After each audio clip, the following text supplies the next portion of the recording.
Hello बच्चों, मैं स्मिता बिजलवान स्वागत करती हूँ आपका आईसीटी वर्चुअल क्लासरूम में। आशा करती हूँ आप सभी स्वस्थ होंगे और अच्छे से अपनी पढ़ाई कर रहे होंगे। बच्चों, आज हम पढ़ने जा रहे हैं क्लास 6 की साइंस और क्लास 6 साइंस में हमारा चैप्टर चल रहा था सेपरेशन ऑफ सब्सटेंसेस।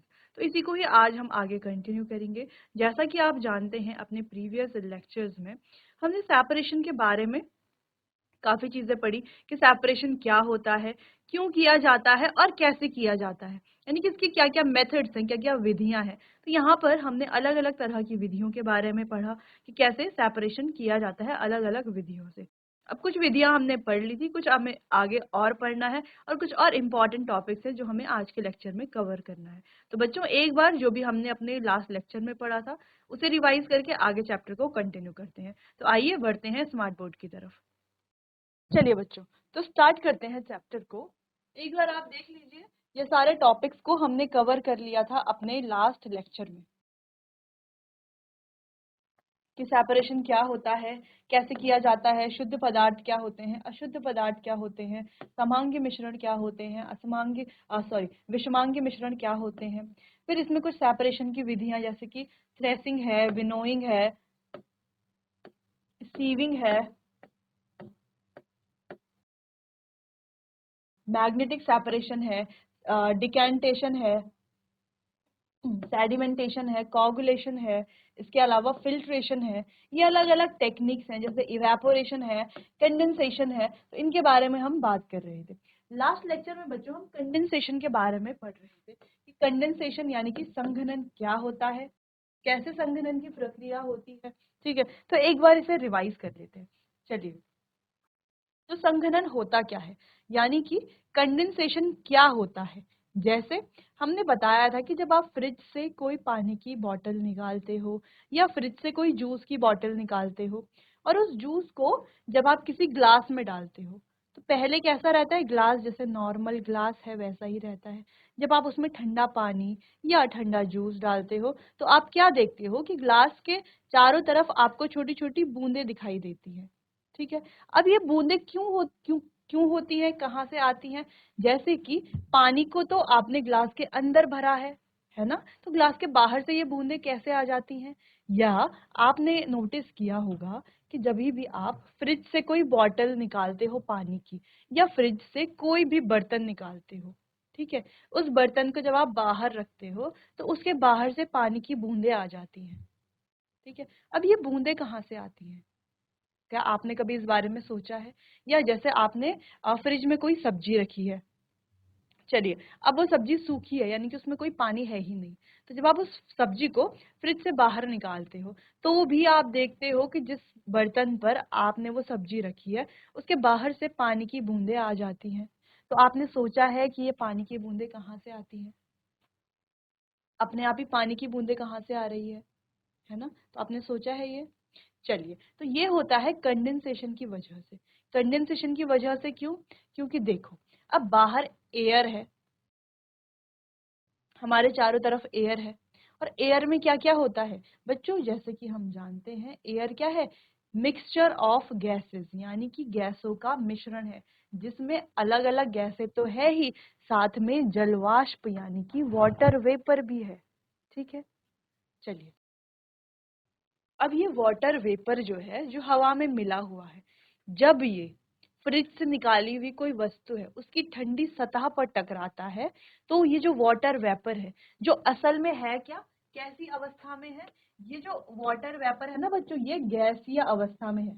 क्या है, गैस अवस्था में है, बिल्कुल है। तो जैसे ही ये जो गैस है, ये जो वाटर वेपर है, किसी ठंडी सतह से टकराता है तो लिक्विफाई हो जाता है, यानी कि गैस से किस में बदल जाता है, लिक्विड में बदल जाता है। ठीक है, तो ठंडी सतह पर जब ये टकराएगा तो ये गैस से लिक्विड में चेंज हो जाएगा। तो इस प्रोसेस को कहा जाता है कंडेंसेशन। तो जब आप फ्रिज से कोई बर्तन निकालते हो, वो जो बर्तन है उसकी जो सतह है यानी कि सरफेस है, बाहर से वो पूरा ठंडा हो जाता है। ठीक है, जैसे ही हमारे आसपास एयर तो है ही, एयर तो हर जगह है, तो वो एयर उस सरफेस पर टकराती है, उस ठंडे सरफेस पर टकराती है और कंडेंस हो जाती है, यानी कि संघनित हो जाती है और वाटर ड्रॉपलेट्स में कन्वर्ट हो जाती है। इस वजह से हमें पानी की बूंदें दिखाई देती हैं। ठीक है, अब आगे से आप कभी कंफ्यूज नहीं होंगे कि फ्रिज से निकाल रहे हैं तो बाहर बूंदें कैसे आ रही हैं। अब आपको समझ में आ गया है कि इसके पीछे जो फिनोमिना है, जो वजह है, वो क्या है। ठीक है, चलिए, तो वो है कंडेंसेशन। जैसे कि हमने ये केटल वाला एग्जांपल देखा, हमने ली एक केटल, एक केतली ली, ठीक है, उसको हमने गैस के ऊपर रखा, ठीक है, और हम इसको हीट कर रहे हैं। इसके अंदर था पानी। अब ये पानी क्या हुआ, अंदर अंदर बॉयल हो रहा है, यानी कि उबल रहा है। तो इसकी जो भाप होगी इस केटल के मुंह से निकलेगी। ठीक है, अब ये भाप कैसी अवस्था में है। अगर हम अवस्था की बात करें बच्चों, तो 3 अवस्थाएं हमारे पास होती है। एक होती है ठोस अवस्था, जिसे हम सॉलिड स्टेट कहते हैं। एक होती है द्रव अवस्था, जिसको हम लिक्विड स्टेट कहते हैं। और एक होती है गैसीय अवस्था, जिसको हम गैसियस स्टेट कहते हैं। ठीक है, तो ये जो पानी उबल करके बाहर इसकी जो भाप निकली है, तो ये जो भाप है ये कैसी अवस्था है, ये गैसीय अवस्था है। तो ये गैसीय अवस्था वाली भाप जब बाहर निकलती है, ठीक है, और इसके ऊपर अगर हम कोई एक प्लेट लगा देते हैं, और वो प्लेट कैसी है, ठंडी है। ठंडी कैसी है भी, उस प्लेट के ऊपर हमने आइस क्यूब्स रख दिए, बर्फ के कुछ टुकड़े रख दिए। मान लेते हैं इस प्लेट को हमने फ्रिज से निकाला है, इसीलिए ये ठंडी है। ठीक है, तो जब ये वाटर वेपर्स जो हैं, जो गैसीय अवस्था में है, ये जब इस ठंडे सरफेस से टकराती है तो कंडेंस हो जाती है। कंडेंस होती है यानी कि कूल हो जाती हैं, और वाटर ड्रॉपलेट्स में चेंज हो जाती हैं। वाटर ड्रॉपलेट्स में चेंज होती हैं, फिर एक जगह पर ये इकट्ठी होने लगती हैं, या हम इन्हें इकट्ठा कर सकते हैं। ये होती है संघनन की प्रक्रिया, जिसको आप इस इमेज से समझ सकते हो। अब देखो इमेज में क्या हो रहा है, यहाँ पर हीट दी जा रही है। ये जो बर्नर ए है, यहाँ से हीट दी जा रही है हमारी कैटल के पर। अब कैटल के में जब वाटर क्या हो रहा है, बॉयल हो रहा है, तो इसके माउथ से इसकी क्या निकल रही है, वेपर्स निकल रही हैं।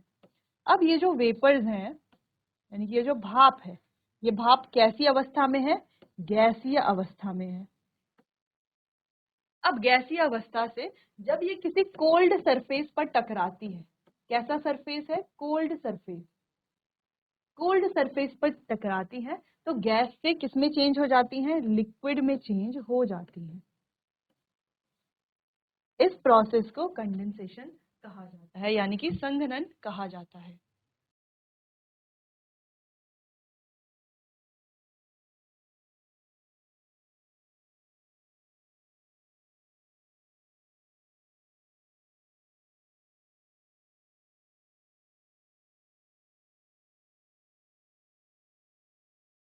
तो ये थी बच्चों कंडेंसेशन की प्रोसेस।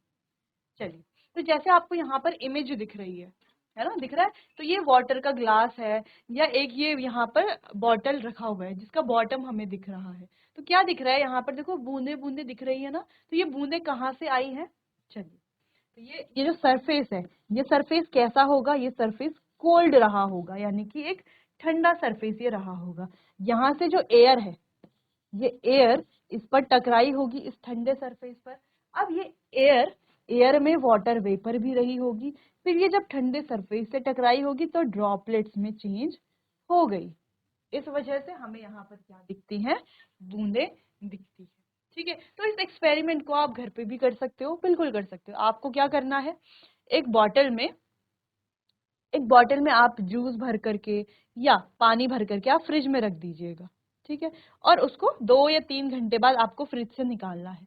ठीक है, अब फ्रिज से जब आप निकालोगे और बाहर रखोगे उस बॉटल को, तो आप क्या अवलोकन करोगे, क्या ऑब्जर्व करोगे, आप देखोगे कि ये जो वाटर की जो बॉटल है, जिसके अंदर पानी है, लेकिन अब क्या हो रहा है, इसके बाहर से भी बूंदे आ रही हैं।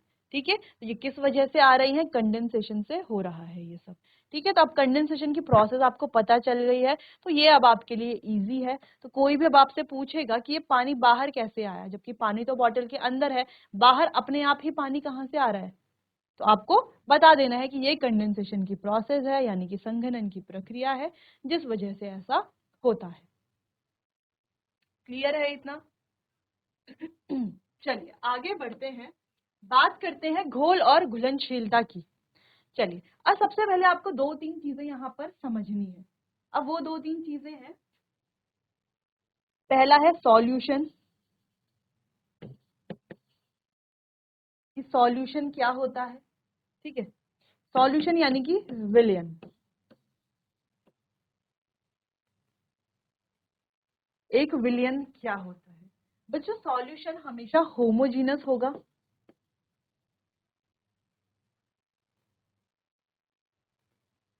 चलिए, जब आप हायर क्लासेस में जाएंगे तो आप सॉल्यूशन के बारे में पढ़ेंगे।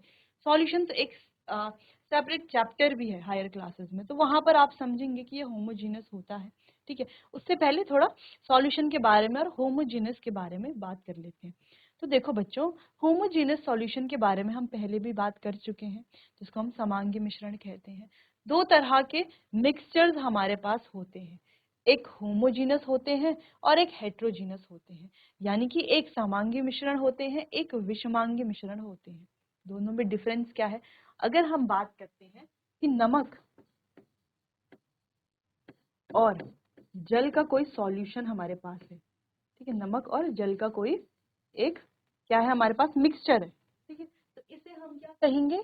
अब हम जानते हैं नमक जो है जल में अच्छे से घुल जाता है। तो जहां पर दोनों कंपोनेंट, ठीक है, सॉल्यूट और सॉल्वेंट, अब यहाँ पर दो नए टर्म और आ गए हैं, एक है सॉल्यूट और एक है सॉल्वेंट।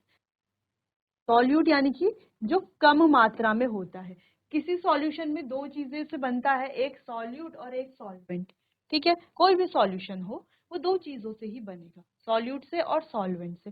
सॉल्यूट और सॉल्वेंट में कंफ्यूजन बच्चों को होती है कि कौन सा सॉल्यूट होगा कौन सा सॉल्वेंट होगा।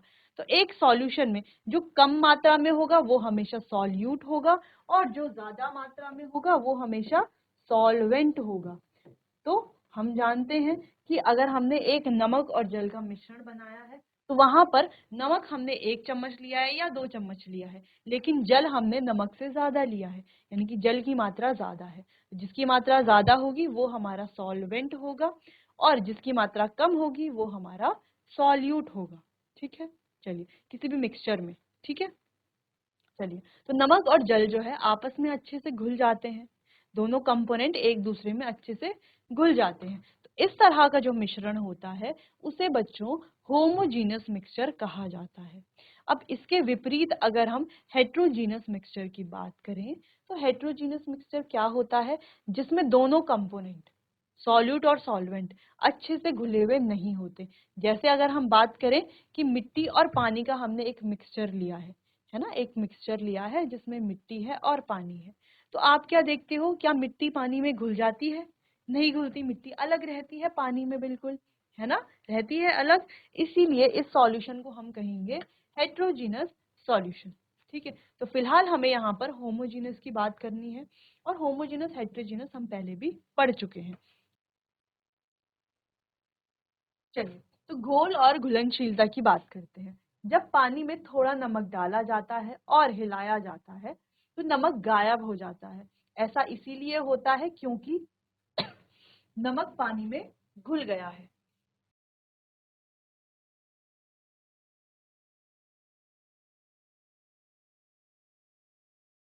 ऐसा क्यों होता है? क्योंकि नमक जो है वो पानी में अच्छे से घुल गया है, ठीक है। तो इसीलिए हम इसे कहेंगे एक सॉल्यूशन, और कैसा सॉल्यूशन? होमोजीनस सॉल्यूशन, ठीक है। चलिए आगे बढ़ते हैं। घुलना एक ऐसा परिवर्तन है जहां पदार्थ उस तरल पदार्थ के साथ पूरी तरह से मिल जाते हैं जिनमें उन्हें मिलाया जाता है। जैसे कि हमने नमक और पानी की बात की, तो नमक जो है पानी में अच्छे से घुल जाता है, तो इसे घुलना कहेंगे। जबकि जो हमने मिट्टी और पानी का सॉल्यूशन देखा है, तो मिट्टी पानी में नहीं घुलती, तो ये एक घुलनशील पदार्थ नहीं है, या हम कहें कि घुलने वाला सॉल्यूशन नहीं है, ठीक है। सभी पदार्थ पानी में नहीं घुलते। एक इम्पॉर्टेंट लाइन यहाँ पर है कि सभी पदार्थ पानी में नहीं घुलते। अब हम पानी में पत्थर डाल देंगे तो क्या पत्थर पानी में घुल जाएगा? बिल्कुल भी नहीं घुलेगा ना, पत्थर आपको अलग से दिखेगा, ठीक है। तो कुछ ही पदार्थ पानी में घुलते हैं, जैसे नमक है, चीनी है, और भी बहुत सारे पदार्थ है जो पानी में घुलते हैं, उन्हें घुलनशील पदार्थ कहते हैं। क्या कहा जाता है? घुलनशील पदार्थ, यानी कि सॉल्युबल सब्सटेंस हम उन्हें कहते हैं। जैसे चौक और रेत की बात की जाए, तो चौक और रेत जैसे पदार्थ ये पानी में नहीं घुलते हैं, ठीक है, इसीलिए इन्हें अघुलनशील पदार्थ कहते हैं। तो अगर हम घुलनशीलता के आधार पर पदार्थों को बांटे तो ये दो पार्ट्स में बढ़ते हैं। कौन कौन से? एक होते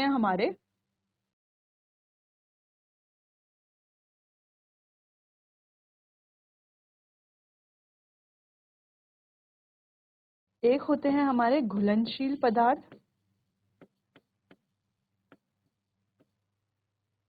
और एक होते हैं हमारे अघुलनशील। तो जैसे कि नाम से ही पता चल रहा है कि घुलनशील पदार्थ कौन से पदार्थ होंगे जो पानी में आसानी से घुल जाएंगे। जैसे कि नमक है वो पानी में घुल जाता है, चीनी है वो पानी में घुल जाती है। ठीक है, सिर्फ नमक चीनी क्या, इसके अलावा देखो अगर हम नींबू के रस की बात करें तो नींबू का जो रस है वो भी पानी में घुल जाता है। अगर हम विनेगर यानी कि सिरका की बात करें तो सिरका भी पानी में अच्छे से घुल जाता है, तो वो भी क्या है, एक घुलनशील पदार्थ ही है। ठीक है, और अघुलनशील पदार्थ की बात करें तो जैसे चौक है, रेत है, कोई कपड़ा है, क्या कपड़ा पानी में घुलता है? जब आप पानी में कपड़ा धोते हो तो क्या कपड़ा पानी में घुल जाता है? नहीं घुलता ना, धुल करके बिल्कुल आप अलग निकाल लेते हो। या पत्थर आप पानी में डालो तो क्या पत्थर पानी में घुल जाता है? नहीं घुलता। तो ये सभी पदार्थ कैसे हैं? अघुलनशील पदार्थ हैं। ठीक है, तो आपका होमवर्क है आपको 10 घुलनशील और 10 अघुलनशील पदार्थों के नाम लिखने हैं। ठीक है, और ये पदार्थ कुछ भी हो सकते हैं या आप एक्सपेरिमेंट कर सकते हो। एक्सपेरिमेंट कैसे कर सकते हैं आप? आपको क्या करना है, एक बीकर लेना है बड़ा सा या कोई कंटेनर लेना है। अब इस कंटेनर को पानी से आधा फिल कर लेना है या आधा से थोड़ा सा ज्यादा फिल कर लेना है। ठीक है, मोर देन हाफ आपको यहाँ पर ये कंटेनर पानी से फिल कर लेना है। अब आपको इसमें एक एक करके जो भी आपके पास चीजें उपलब्ध है वो डालनी है। ऐसे नहीं कि कोई घर की आपको काम की चीज डालनी है, नहीं, जो चीज उपयोगी नहीं है ऐसी चीजें आपको डालनी है। और डालने के बाद आपको नोट करना है कि ये घुलनशील है या घुलनशील नहीं है। तो आप ऐसे में देख पाओगे कि कई सारी वस्तुएं हैं जो घुलनशील होती हैं और कई सारी हैं जो अघुलनशील होती हैं। ठीक है, चलिए इतना फिलहाल आप नोट कीजिए बच्चों।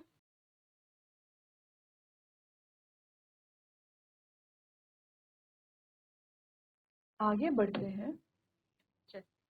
जो पदार्थ घुलता है उसे विलय कहते हैं और जिस पदार्थ में विलय घुलता है उसे विलायक कहते हैं। अब ये विलय विलायक क्या है बच्चों? जैसे कि हमने बात की सॉल्यूट और सॉल्वेंट की, तो सॉल्यूट यानी कि विलय और सॉल्वेंट यानी कि विलायक।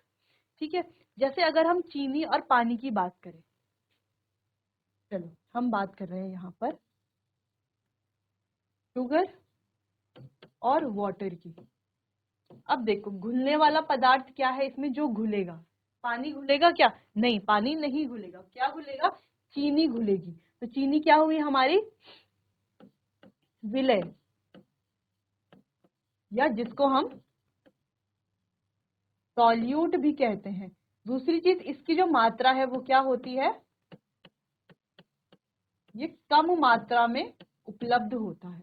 ठीक है, जो हम, तो चलिए, तो सॉल्यूट को हम कैसे पहचानेंगे? देखो, एक तो जो घुलता है उसे सॉल्यूट कहते हैं, जो कम मात्रा में होता है उसे भी सॉल्यूट ही कहते हैं। दूसरी चीज है वाटर, जो क्या करता है? सॉल्यूशन को घुलाता है। ठीक है, जो सॉल्यूट को क्या करता है? अपने अंदर घोलता है, अपने अंदर डिसॉल्व करता है, उसे कहा जाता है विलायक यानी कि सॉल्वेंट। ये होता है प्रेजेंट ज्यादा मात्रा में। तो आप सिर्फ क्वांटिटी को देख करके भी सॉल्यूट और सॉल्वेंट बता सकते हो। जैसे आपसे कहा जाए कि 10 ग्राम सॉल्ट डिसॉल्व हुआ है 100 ग्राम सॉल्वेंट में। अगर आपसे कहा जा रहा है कि 10 ग्राम नमक 100 ग्राम सॉल्वेंट में या 100 ग्राम पानी में, सॉल्वेंट तो हमने पहले ही बता दिया, 100 ग्राम H2O यानी कि पानी में डिसॉल्व हो रहा है, तो आप कैसे बताओगे कौन सा सॉल्यूट है कौन सा सॉल्वेंट है? अब आप क्वांटिटी देखो, सॉल्ट कितना है? 10 ग्राम और वाटर कितना है 100 ग्राम। तो कम कौन सा वाला है, सॉल्ट कम है, नमक कम है, ठीक है। तो ये क्या होगा हमारा सॉल्यूट, और वाटर जो है वो ज्यादा है, इसकी मात्रा ज्यादा है, यानी कि ये क्या होगा हमारा सॉल्वेंट। इस तरीके से भी आप सॉल्यूट सॉल्वेंट बता सकते हो, या आप यहाँ पर ये जो दूसरा मेथड है ये भी अपना सकते हो कि जो घुलता है उसे विलय कहते हैं और विलय जिसमें घुलता है उसे विलायक कहते हैं। तो यहाँ पर चीनी घुल रही है पानी में, चीनी घुल रही है तो चीनी हो गई सॉल्यूट, और पानी में घुल रही है तो पानी क्या हो गया सॉल्वेंट, ठीक है। चलिए, अच्छा तो ये घुलता कैसे है देखो, जैसे सबसे पहले ए वाली इमेज आप देखो, ए में क्या हो रहा है कि शुगर क्यूब्स को हमने डाला है, यानी कि चीनी के जो छोटे छोटे क्यूब्स होते हैं उन्हें हमने पानी में डाला है। अब ये क्या हो रहा है, पानी में डिस्ट्रीब्यूट हो रही हैं। अब हम इसे घोलते हैं ना किसी स्टीरर की मदद से या चम्मच की मदद से, तो हम क्या देखते हैं कि ये जो शुगर के जो पार्टिकल्स हैं वो पूरे पार्टिकल में यूनिफॉर्मली डिस्ट्रीब्यूट होते हैं। यूनिफॉर्मली यानी कि पूरे वाटर में एक समान डिस्ट्रीब्यूट होते हैं, ऐसा नहीं कि कहीं पर ज्यादा शुगर के पार्टिकल होंगे और कहीं पर कम होगा, ठीक है। इस तरीके से ये एक शुगरी सॉल्यूशन बनाते हैं, यानी कि एक मीठा विलयन बनाते हैं, ठीक है, शुगरी सॉल्यूशन ये बनाते हैं। अब दूसरी चीज, ये जो सॉल्यूशन होगा ये कैसा होगा, यूनिफॉर्म होगा, यानी कि हर जगह से बराबर मीठा होगा, चीनी जो है हर उसमें बराबर होगी, हर पार्टिकल, हर चीनी का पार्ट, हर जितना भी हम चम्मच निकालेंगे उसमें बराबर चीनी की मात्रा होगी, ठीक है। ऐसा नहीं होगा कि कहीं पर सॉल्यूशन ज्यादा मीठा है और कहीं पर सॉल्यूशन कम मीठा है, ऐसा कभी नहीं होगा। हमेशा क्या होगा कि ये जो है यूनिफॉर्मली डिस्ट्रीब्यूट होते हैं इसके पार्टिकल, इसीलिए ये हर जगह से बराबर का मीठा होगा, ठीक है। चलिए, क्लियर है इतनी बात। जैसे कि जब आप नींबू पानी बनाते हो तो नींबू पानी बनाते समय आप पानी में क्या डालते हो, नमक डालते हो, चीनी डालते हो और नींबू का रस डालते हो।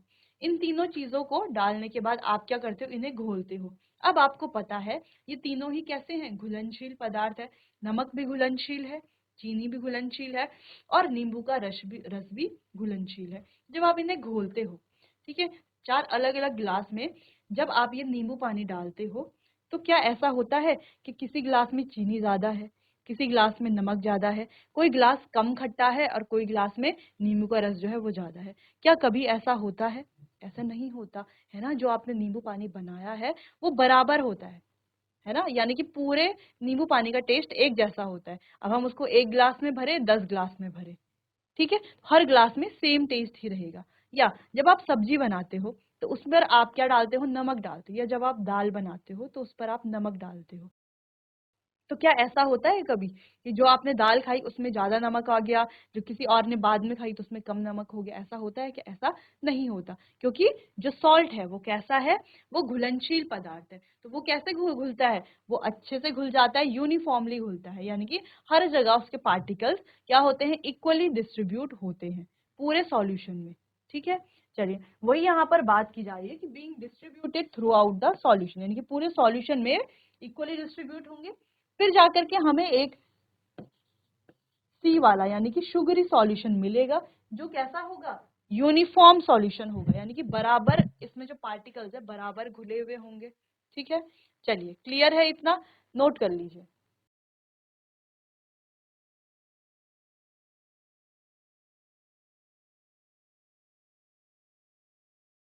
चलिए बच्चों, तो आज हमने सेपरेशन ऑफ सब्सटेंसेस यानी कि पदार्थों का पृथक्करण में कई सारे टॉपिक्स को डिस्कस किया, जहां पर हमने घोल और घुलनशीलता के बारे में पढ़ा, हमने सॉल्यूशन के बारे में पढ़ा कि सॉल्यूशन क्या होता है, साथ ही हमने जाना कि हेट्रोजीनस सॉल्यूशन और होमोजीनस सॉल्यूशंस क्या है।